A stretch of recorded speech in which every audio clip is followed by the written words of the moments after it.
bercerita. Hikmah. Di sebuah sudut kota bernama Tebing Tinggi, Sumatera Utara, kehidupan Randi jauh dari kata mudah. Ia adalah anak sulung dari 3 bersaudara, lahir di tengah keluarga miskin yang hanya mengandalkan penghasilan ayahnya sebagai tukang becak. Ibunya, seorang ibu rumah tangga yang tangguh, selalu mendidik anak-anaknya dengan nilai-nilai agama dan moral yang kokoh, meskipun himpitan ekonomi kerap membuat kehidupan mereka terasa berat.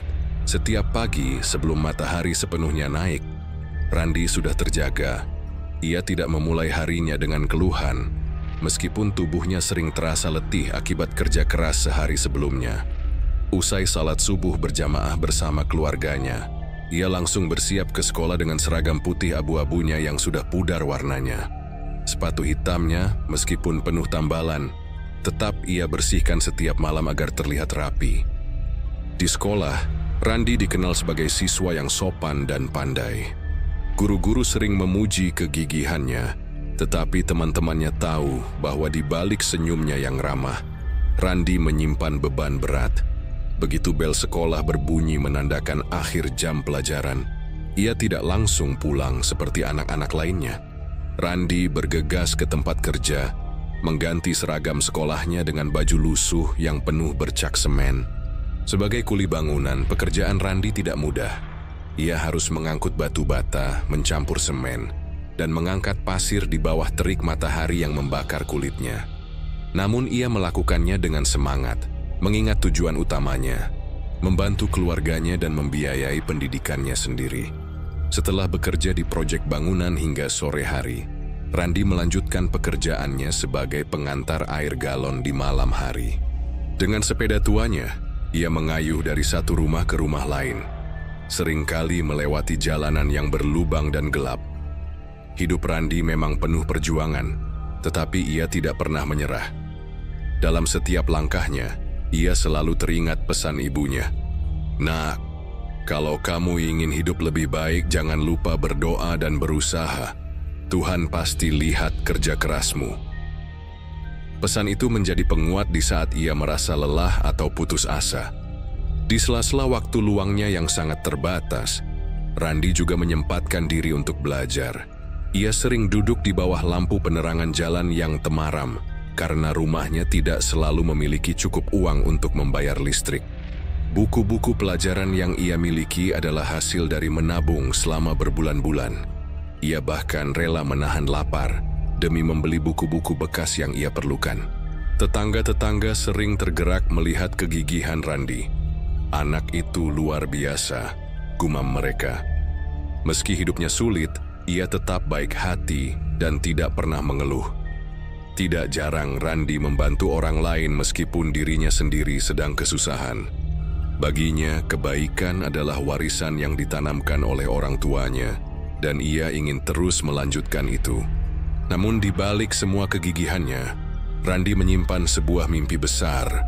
Ia ingin menjadi seorang insinyur, bukan hanya untuk mengubah nasib keluarganya, tetapi juga untuk membangun infrastruktur di desanya yang sering terabaikan. Mimpi itu adalah cahaya yang selalu membimbingnya di tengah gelapnya perjuangan. Kehidupan keras di tebing tinggi bukanlah akhir bagi Randi.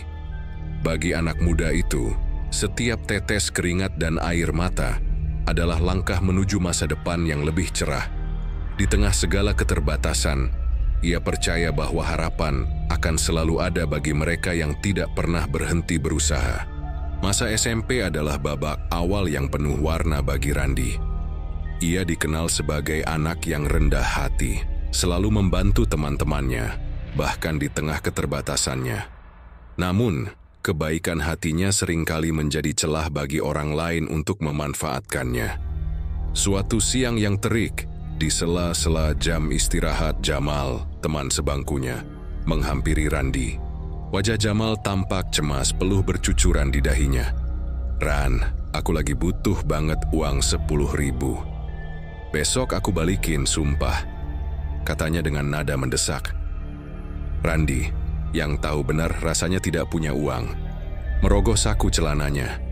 Uang 10.000 itu sebenarnya ia sisihkan untuk makan siang. Namun melihat wajah memelas Jamal, ia tidak tega menolak. "Ini Mal, jangan lupa balikin ya. Aku butuh buat beli buku," kata Randi sambil menyerahkan uangnya. Hari berganti, tetapi Jamal tidak juga mengembalikan uang yang ia pinjam. Setiap kali Randi menyinggung soal janji itu, Jamal hanya tersenyum kecil sambil berkata, "Iya, nanti aku balikin, jangan khawatir." Namun, janji itu tak pernah ditepati. Di sisi lain, Roni, teman Randi yang sering mengamati kejadian ini, merasa geram. "Ran, kamu tuh terlalu baik. Jangan gampang percaya sama orang. Kalau ada yang minjam uang lagi, minta jaminan dong," katanya dengan nada serius. Namun Randi hanya tersenyum kecil. "Aku nggak tega, Ron. Aku tahu rasanya susah. Kalau aku bisa bantu, kenapa enggak?" jawabnya dengan lembut. Roni hanya menggelengkan kepala, merasa Randi terlalu mudah dimanfaatkan. Beberapa minggu kemudian, Randi kembali diuji. Kali ini Winda, seorang teman dari kelas lain, mendatanginya dengan wajah penuh air mata. "Randi, aku butuh uang 100.000 buat bayar uang sekolah. Kalau enggak, aku enggak boleh ikut ujian," katanya dengan suara serak, sambil sesekali menyeka air matanya. Hati Randi langsung tergerak. Ia tahu bagaimana rasanya tidak punya uang untuk sekolah. Tanpa banyak pikir, ia memberikan uang simpanannya yang sudah ia tabung dari kerja keras sebagai kuli bangunan. "Ini Win, tapi janji ya, kembalikan kalau kamu sudah ada uang," kata Randi. Namun harapan Randi pupus beberapa hari kemudian. Ketika ia bertanya tentang uang itu, Winda selalu menghindar. Hingga suatu sore, Randi melihat Winda di sebuah toko kosmetik bersama teman-temannya, sibuk memilih makeup. Uang yang ia pinjam ternyata tidak digunakan untuk bayar uang sekolah seperti yang dikatakan. Rasa kecewa menghantam Randi. Ia merasa dikhianati oleh orang yang ia percayai. Ketika Roni mendengar cerita itu, ia hanya tertawa kecil. "Tuh kan Ran, aku udah bilang, kamu tuh terlalu baik. Orang kayak Winda cuma manfaatin kamu." Kata-kata Roni membuat Randi terdiam lama. Ia mulai meragukan pilihannya untuk selalu percaya pada orang lain. Namun, di lubuk hatinya, ia tidak ingin berubah menjadi pribadi yang berhenti membantu sesama. Meskipun hatinya perih, ia masih memegang prinsip bahwa kebaikan adalah hal yang tidak boleh mati dalam dirinya. Namun kejadian ini meninggalkan luka yang dalam. Randi belajar bahwa tidak semua orang akan menghargai niat baik. Ia mulai lebih hati-hati, meskipun hatinya yang lembut kerap kali masih mudah luluh. Babak ini dalam hidup Randi menjadi pelajaran berharga tentang kepercayaan, sekaligus pengingat bahwa tidak semua orang memiliki niat yang sama tulusnya. Tulangin sore yang hangat berhembus di lapangan sekolah. Randi duduk di bawah pohon besar dekat kantin. Wajahnya serius memandangi buku catatan. Namun, kali ini bukan pelajaran yang ia perhatikan, melainkan daftar nama teman-temannya yang pernah meminjam uang darinya. Di sampingnya, Roni, yang dikenal licik namun cerdik, memperhatikan Randi dengan senyum penuh arti. "Ran, kamu nggak bisa terus-terusan kayak gini. Lihatlah diri kamu. Orang lain yang pinjam uang tapi kamu yang kelaparan. Udah saatnya kamu berubah," kata Roni sambil menyandarkan tubuhnya ke batang pohon. Randi menghela napas panjang. Pengalaman dengan Jamal dan Winda masih terpatri di hatinya. Rasa kecewa dan pengkhianatan itu membuat hatinya terasa berat. Ia menatap Roni, mencoba memahami maksud temannya itu. "Aku nggak mau cari keuntungan dari temen Ron. Itu bukan aku," katanya dengan nada ragu. Roni terkekeh kecil. "Ran, ini bukan soal cari keuntungan. Ini soal ngajarin mereka tanggung jawab. Kalau mereka tahu ada bunga atau jaminan, mereka bakal lebih serius bayar. Anggap aja kamu ngasih pelajaran hidup ke mereka," jawab Roni dengan penuh keyakinan. Awalnya hati Randi menolak, namun rasa lelah karena terus dimanfaatkan membuatnya mulai mempertimbangkan saran itu. Malam itu, di bawah lampu temaram di kamarnya yang sempit, Randi memikirkan ulang kata-kata Roni. "Apa aku salah kalau mencoba cara ini? Bukankah selama ini aku hanya dipermainkan?" pikirnya. Keesokan harinya, Randi memutuskan untuk mencoba. Ketika seorang teman dari kelas lain, Dedi, mendekatinya untuk meminjam uang, Randi berkata dengan tegas, "Aku bisa pinjamkan, tapi ada syarat. Kamu harus bayar lebih sedikit sebagai bunga, atau kasih barang sebagai jaminan." "Setuju?" Dedi terkejut, tetapi karena ia benar-benar butuh uang, ia menyerahkan jam tangannya sebagai jaminan. Awalnya, Randi merasa canggung, tetapi saat Dedi mengembalikan uang dengan tambahan bunga, Randi mulai merasa ada sesuatu yang berbeda.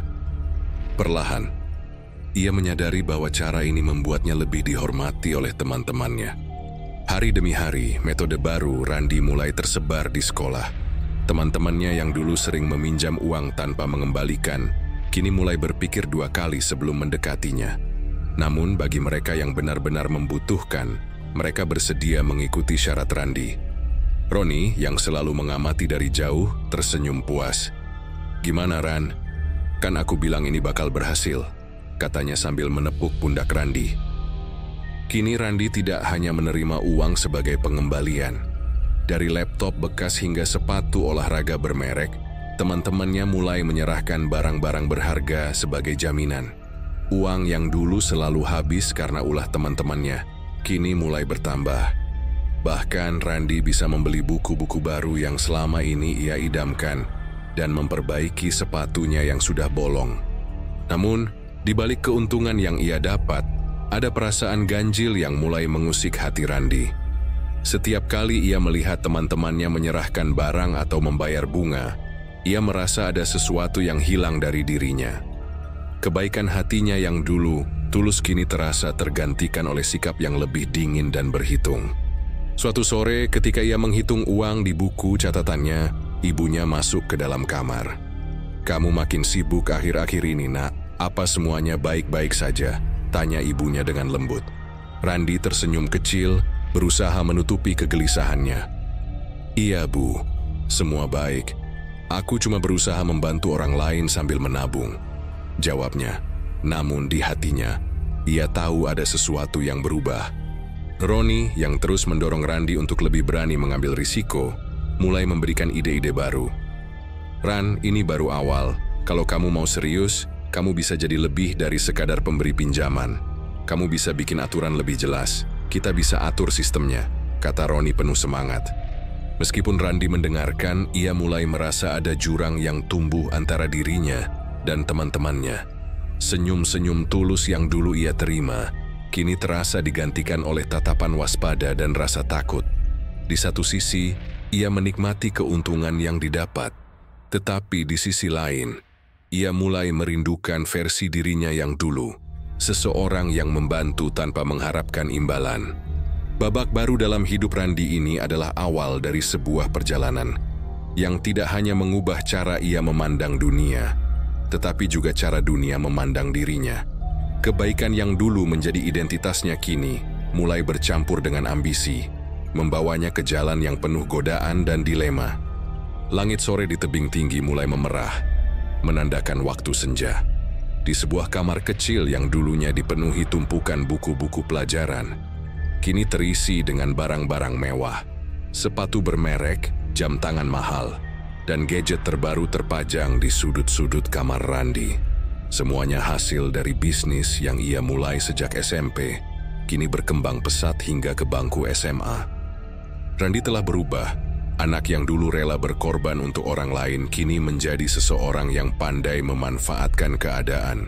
Dengan pengalamannya memberi pinjaman uang berbunga, ia berhasil mengumpulkan keuntungan yang terus bertambah. Setiap hari, ada saja teman atau bahkan guru yang datang padanya untuk meminjam uang. Dengan aturan ketat yang ia tetapkan, mereka selalu mengembalikan pinjaman dengan bunga yang membuat kantong Randi semakin tebal. Ketika ia melanjutkan ke SMA, jaringan bisnisnya semakin luas. Roni, yang selalu menjadi penasihat sekaligus pendukung utama, kini menjadi semacam asisten untuk mengatur daftar peminjam. "Ran, ini gila. Kita bisa bikin ini lebih besar lagi. Kalau kita main di universitas nanti, uang yang masuk bakal nggak ada habisnya," kata Roni dengan antusias. Awalnya Randi ragu untuk membawa bisnisnya ke tingkat yang lebih serius. Namun, kemudahan mendapatkan uang dan kekayaan yang terus mengalir membuatnya semakin tergoda. Dengan dalih bahwa ia hanya membantu orang lain yang membutuhkan, Randi mulai menetapkan bunga yang lebih tinggi. Bahkan, ia tak ragu meminta barang-barang mewah sebagai jaminan, dari laptop hingga motor. Kehidupannya di SMA penuh dengan kesenangan. Ia menjadi salah satu siswa paling populer, bukan hanya karena kekayaannya, tetapi juga karena pengaruhnya. Banyak siswa yang menghormatinya, tapi bukan karena rasa kagum, melainkan karena takut akan kehilangan barang berharga jika tak bisa membayar hutang. Namun perubahan ini tidak luput dari perhatian keluarganya. Orang tua Randi, yang masih hidup sederhana, mulai merasa ada yang janggal. Suatu malam, ketika mereka sedang makan malam bersama, ibunya bertanya dengan hati-hati, "Nak, akhir-akhir ini ibu lihat kamu sering beli barang-barang mahal. Dari mana uangnya, Randi? Bukannya kamu bilang tabungan kamu cuma cukup buat sekolah?" Randi menghentikan sendoknya di tengah jalan. Ia menunduk sebentar, lalu tersenyum kecil. "Aku kerja keras, Bu. Aku bantu-bantu teman di sekolah, jualan buku bekas, gitu-gitu," jawabnya sambil berusaha terdengar meyakinkan. Namun, mata ibunya yang tajam tahu ada sesuatu yang disembunyikan. "Randi, ibu sama ayah selalu ngajarin kamu untuk jujur. Jangan sampai kamu cari uang dengan cara yang enggak benar. Rezeki itu harus halal, nah," kata ibunya dengan nada lembut namun penuh makna. Kata-kata itu sempat menggoyahkan hati Randi. Ia teringat masa kecilnya, saat ia sering mendengar ayahnya berkata, "Hidup ini soal tanggung jawab, bukan cuma soal uang." Namun, rasa bersalah itu hanya singgah sesaat. Pikiran tentang uang dan kesuksesan lebih besar membayangi dirinya. Ketika Randi melanjutkan ke universitas di kota besar, bisnisnya berkembang pesat. Lingkungan kampus yang penuh mahasiswa dari berbagai latar belakang menjadi lahan baru untuk menjalankan usahanya. Kali ini, ia tidak lagi bekerja sendiri. Roni dan beberapa teman dekat lainnya menjadi tim yang membantunya mengelola bisnis. Sistem yang ia bangun semakin rapi. Peminjaman uang tidak lagi dilakukan secara langsung, tetapi melalui catatan digital dan kontrak sederhana yang mengikat peminjam. Kalau mereka nggak bayar, kita ambil barang jaminannya. "Gampang kan?" ujar Roni suatu hari sambil memperlihatkan daftar peminjam yang terus bertambah. Kini, uang tidak lagi menjadi masalah bagi Randi. Ia bisa membeli apapun yang ia mau, dari sepeda motor baru hingga laptop tercanggih. Namun, keserakahan mulai mengambil alih dirinya. Ia tidak lagi merasa puas dengan keuntungan kecil. Bunga yang ia tetapkan semakin tinggi, bahkan kadang-kadang memberatkan peminjam. Hubungannya dengan keluarganya pun perlahan berubah. Setiap kali ibunya bertanya lebih jauh tentang asal-usul uangnya, Randi selalu mengalihkan pembicaraan. Ayahnya, yang semakin tua dan lemah, sering mengingatkan Randi untuk selalu menjaga hati dan moral. Namun, Randi hanya mengangguk tanpa benar-benar mendengarkan. "Ran, ingat ini, ya. Kekayaan itu nggak akan bawa kebahagiaan kalau caranya salah," kata ayahnya suatu malam sebelum mereka tidur. Kata-kata itu menggema di kepala Randi, tetapi ia memilih untuk mengabaikannya. Baginya, uang adalah jawaban atas semua masalah. Dengan uang, ia merasa berkuasa. Ia mulai melupakan ajaran moral yang selama ini menjadi fondasi hidupnya. Namun, jauh di lubuk hatinya, Randi tahu ada yang hilang. Senyum tulus yang dulu sering ia dapat dari orang-orang kini digantikan dengan tatapan takut dan penuh kecemasan. Meskipun kantongnya penuh, hatinya perlahan-lahan terasa kosong. Babak ini dalam hidup Randi bukan hanya tentang kesuksesan finansial yang ia capai, tetapi juga tentang awal dari kehancuran nilai-nilai yang dulu ia pegang teguh. Keserakahan telah menguasai dirinya, membawa Randi ke jalan yang semakin jauh dari siapa dirinya yang sebenarnya. Waktu berlalu. Setelah bertahun-tahun menjalani kehidupan di kota besar, Randi memutuskan untuk kembali ke tebing tinggi, kota kelahirannya. Ia kembali bukan karena rindu akan kampung halaman atau ingin bersilaturahmi dengan keluarga, tetapi karena satu alasan, peluang bisnis. Tebing Tinggi, kota kecil yang sedang berkembang, menawarkan pasar baru yang belum tersentuh oleh model bisnis yang ia jalankan. Takdir mempertemukan Randi dengan Roni, sahabat lamanya yang dulu menjadi bagian penting dari awal perjalanan bisnisnya. Kini, Roni telah berubah menjadi seorang pria dewasa dengan pengalaman yang jauh lebih luas di dunia pinjaman berbunga. Mereka bertemu secara tidak sengaja di sebuah kafe kecil, di mana pertemuan itu memunculkan nostalgia sekaligus membuka pintu baru bagi ambisi mereka. "Randi, lama nggak ketemu. Lihat kamu sekarang kayak orang kaya beneran," ujar Roni sambil tersenyum lebar dan menepuk bahu Randi. Randi tertawa kecil. "Roni, kamu juga kelihatan beda. Gimana kabar? Aku dengar-dengar kamu sekarang main di bisnis besar?" tanyanya dengan nada penuh rasa ingin tahu. Roni mengangguk bangga. "Betul, aku sekarang main di koperasi simpan pinjam. Tapi, ya kamu tahu sendiri, bukan koperasi biasa. Kita kasih pinjaman dengan bunga tinggi, ambil jaminan, dan kalau mereka nggak bisa bayar, kita ambil aset mereka. Bisnis ini nggak pernah mati, Ran. Selama masih ada orang susah, kita selalu untung." Kata-kata itu membuat Randi terdiam sejenak. Di dalam hatinya, ia tahu betapa kejam model bisnis seperti itu. Namun, ambisinya yang semakin besar membungkam sisi moralnya. "Kayaknya menarik, kalau aku ikut masuk gimana?" tanyanya, mencoba memancing peluang.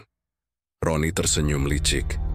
"Itu ide yang bagus, kita bisa bikin koperasi baru di sini, di Tebing Tinggi.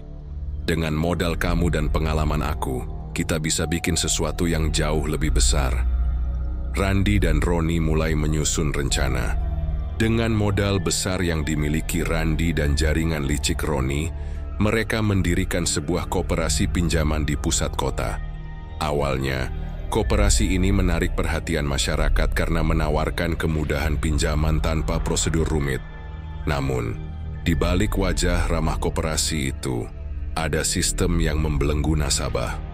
Bunga pinjaman yang diterapkan sangat tinggi, hingga membuat para peminjam sulit melunasi hutang mereka. Ketika mereka gagal membayar, Randi dan Roni tidak segan-segan menyita barang jaminan. Dari kendaraan hingga rumah, tidak ada yang luput dari cengkeraman mereka. Bahkan, ada kalanya mereka bekerja sama dengan oknum aparat dan preman untuk memaksa para peminjam menyerahkan aset mereka.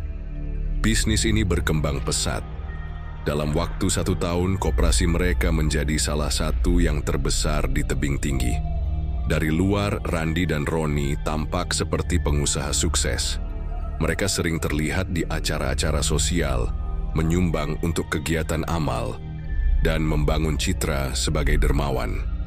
Namun di balik layar, mereka adalah predator keuangan yang menghancurkan hidup banyak orang. Di sisi lain, masyarakat mulai merasakan penderitaan akibat ulah mereka. Banyak keluarga yang kehilangan rumah tempat tinggal mereka. Ada yang harus menjual tanah warisan keluarga untuk melunasi hutang. Bahkan, beberapa nasabah yang tidak mampu membayar terpaksa menyerahkan kendaraan, alat kerja, atau barang-barang pribadi mereka. Namun yang paling mengerikan adalah ketika Roni memperkenalkan ide baru, memanfaatkan tubuh manusia sebagai jaminan terakhir. Jika seorang peminjam benar-benar tidak mampu membayar, mereka dipaksa menandatangani kontrak untuk menyerahkan bagian tubuh seperti ginjal atau hati yang kemudian dijual secara ilegal. Awalnya, Randi merasa ragu dengan metode ini. "Ron, ini udah terlalu jauh. Kita nggak cuma ngambil barang, sekarang kita ngambil nyawa orang," katanya dengan nada gelisah. Namun Roni dengan santai menjawab, "Ran, bisnis ini bukan buat orang yang lemah hati. Kalau kamu mau besar, kamu harus siap ngambil keputusan besar. Toh mereka yang setuju, nggak ada yang kita paksa." Kata-kata itu membungkam rasa bersalah Randi. Ia membenarkan tindakan mereka dengan alasan bahwa para peminjam sendiri yang setuju dengan syarat tersebut. Dari hari ke hari, Moralitasnya semakin terkikis. Dengan uang dan koneksi, Randi dan Roni berhasil membangun jaringan yang kuat. Mereka menyuap oknum aparat untuk menutup mata terhadap bisnis gelap mereka. Para preman bayaran juga siap dikerahkan untuk menagih hutang dengan cara-cara kasar, bahkan kekerasan. Tidak ada yang berani melawan mereka karena kekuasaan mereka telah mencengkeram seluruh kota. Namun, di tengah gemerlap kekayaan mereka, ada banyak tangisan dan penderitaan yang tidak terlihat. Seorang ibu menangis di depan rumahnya yang disita. Seorang petani tua kehilangan tanahnya dan terpaksa menjadi buruh. Bahkan, seorang pemuda kehilangan harapan hidup setelah menjual salah satu ginjalnya untuk melunasi hutang keluarganya. Di balik kesuksesan itu, Randi sesekali merasakan kehampaan yang sulit ia jelaskan. Malam-malamnya sering dihantui mimpi buruk tentang orang-orang yang ia hancurkan. Wajah ibunya yang dulu mengajarkan moralitas sering muncul di benaknya, mengingatkannya pada siapa dirinya yang sebenarnya. Namun setiap kali keraguan muncul, Roni selalu ada untuk menenangkannya. Jangan mikirin yang nggak perlu, Ran. Kita nggak salah. Mereka yang datang ke kita, bukan kita yang minta. Ini cuma soal siapa yang lebih pintar memanfaatkan keadaan. Babak ini adalah puncak dari perjalanan ambisi Randi, tetapi juga awal dari jurang yang semakin dalam. Kekayaan yang ia raih dibangun di atas kehancuran orang lain, dan jauh di dalam hatinya, ia tahu bahwa jalan ini akan membawa konsekuensi besar yang tak bisa dihindari. Keserakahan telah sepenuhnya menguasai dirinya, menjadikannya seorang yang bahkan ia sendiri sulit kenali. Malam itu, angin sepoi-sepoi berhembus lembut di sekitar Danau Toba, memecah keheningan malam dengan gemericik air yang tenang. Cahaya bulan yang memantul di permukaan danau menciptakan suasana magis, kontras dengan gemerlap pesta mewah yang berlangsung di sebuah villa megah di tepiannya. Villa itu milik Randi, sebuah hadiah untuk dirinya sendiri atas keberhasilan bisnis yang ia bangun bersama Roni. Malam itu adalah malam perayaan, malam untuk menunjukkan kekuasaan dan kekayaan yang kini mereka miliki. Para tamu berdatangan dengan mobil mewah, berpakaian mahal, dan membawa tawa serta pujian. Musik berdentum keras, membuat suasana semakin hidup. Di tengah keramaian itu, Randi berdiri dengan segelas anggur mahal di tangannya, menikmati pemandangan pesta yang terasa seperti puncak hidupnya. "Lihat ini, Roni," ujar Randi dengan nada puas. "Kita berhasil. Dari anak kampung yang nggak punya apa-apa, sekarang kita berdiri di sini. Semua orang tunduk sama kita." Roni yang berdiri di sampingnya hanya tersenyum tipis. "Iya, Ran, kita memang berhasil, tapi dunia ini selalu punya tempat lebih besar untuk orang yang berani mengambil langkah lebih jauh." Randi menatap Roni dengan bingung sejenak, tapi segera mengabaikannya. Ia berpikir itu hanyalah komentar biasa dari seorang teman lama yang selalu haus akan kesuksesan lebih. Pesta itu adalah simbol dari apa yang telah mereka capai. Makanan mewah tersaji di meja panjang, minuman beralkohol mengalir tanpa henti, dan villa itu dipenuhi dengan orang-orang yang bersedia menjilat demi mendapatkan sedikit pengaruh dari Randi dan Roni. Para wanita penghibur menari di dekat kolam renang, sementara tamu-tamu pria saling bersulang, tertawa keras, dan membicarakan kesuksesan mereka. Di tengah kegemerlapan itu, Randi merasa dirinya adalah raja. Ia telah melupakan semua rasa bersalah yang pernah menghantuinya. Malam itu, ia merasa tak terkalahkan. Namun, jauh di dalam keramaian itu, ada sesuatu yang tidak beres. Mata Roni seringkali memperhatikan Randi dengan tatapan yang sulit diartikan. Senyumnya lebih sering muncul dalam bentuk ejekan daripada persahabatan. Ketika malam semakin larut, Roni mendekati Randi yang sedang berdiri di balkon, menikmati pemandangan Danau Toba yang tenang. "Ran, aku ingin bersulang untuk kita," katanya sambil menyerahkan segelas minuman beralkohol kepada Randi. Randi menerimanya tanpa curiga, senyumnya lebar. "Untuk kita, Ron, untuk persahabatan kita," katanya sambil mengangkat gelasnya tinggi. Mereka bersulang, dan Randi meneguk minumannya dengan percaya diri. Namun hanya beberapa menit setelahnya, tubuh Randi mulai terasa aneh. Kepalanya pusing, pandangannya kabur, dan dadanya terasa sesak. Ia mencoba berdiri tegak, tapi kakinya goyah. Gelas di tangannya jatuh ke lantai, pecah berkeping-keping. "Ron, ada yang salah," katanya terengah-engah sambil memegang dada. Roni hanya berdiri di depannya, menatapnya dengan dingin. Wajahnya tidak menunjukkan kepanikan atau kekhawatiran, melainkan kepuasan yang dingin. "Kenapa? Kenapa kau lakukan ini?" tanya Randi dengan suara lemah. Tubuhnya jatuh ke lantai. Roni berjongkok di sampingnya. Wajahnya mendekat ke telinga Randi. "Kenapa? Karena ini sudah direncanakan sejak lama, Randi. Kau pikir kita ini partner? Tidak, kau hanyalah alat. Alat yang aku gunakan untuk mencapai tujuanku.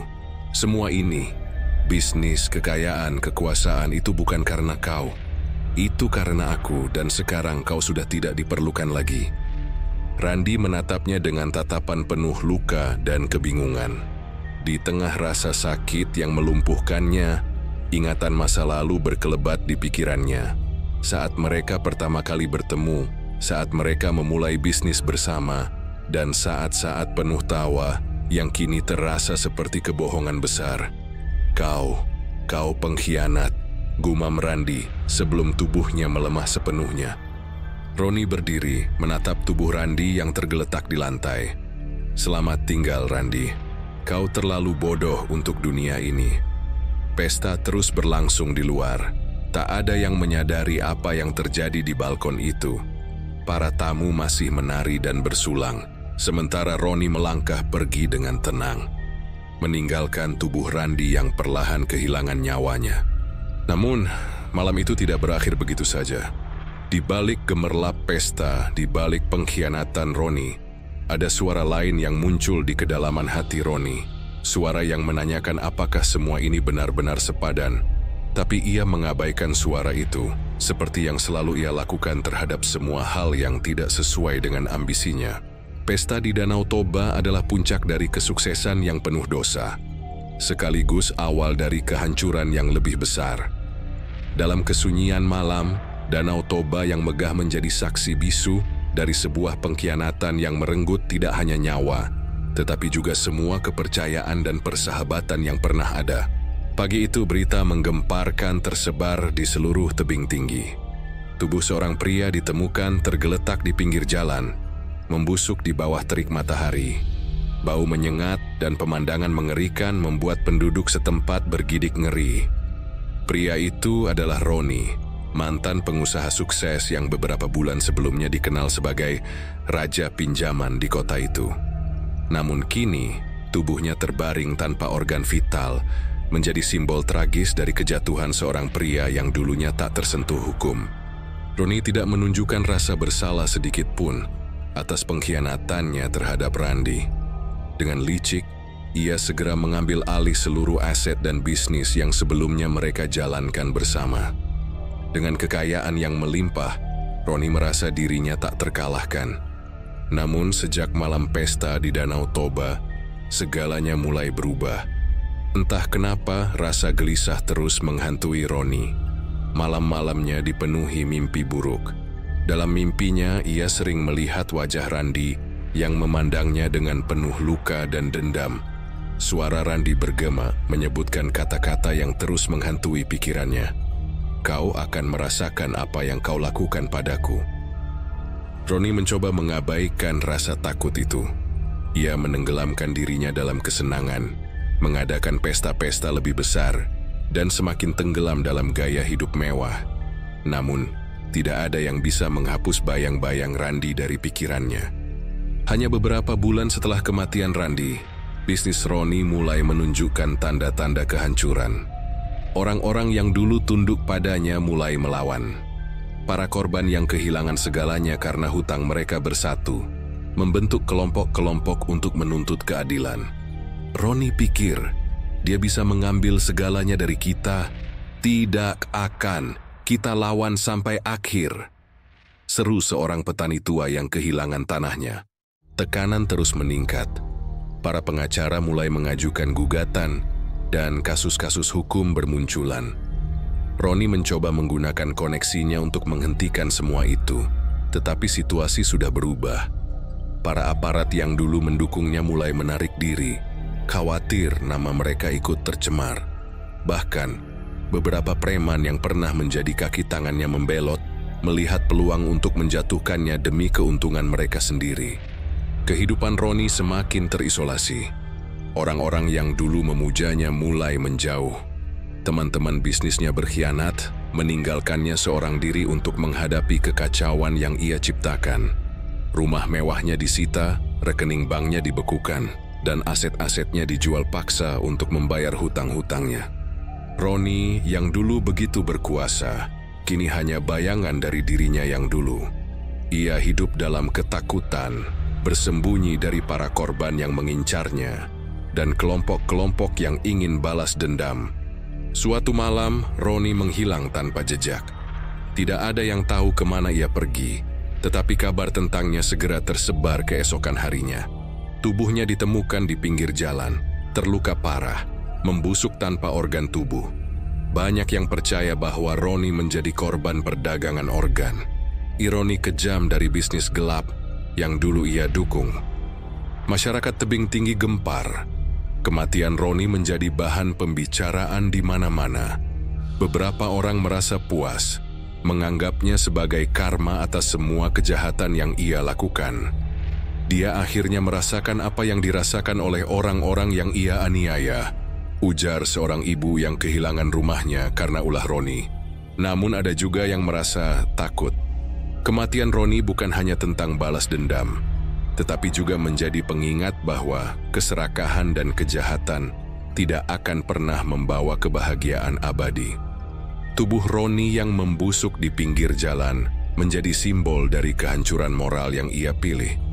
Ia pernah memiliki segalanya, kekayaan, kekuasaan, bahkan rasa hormat dari masyarakat.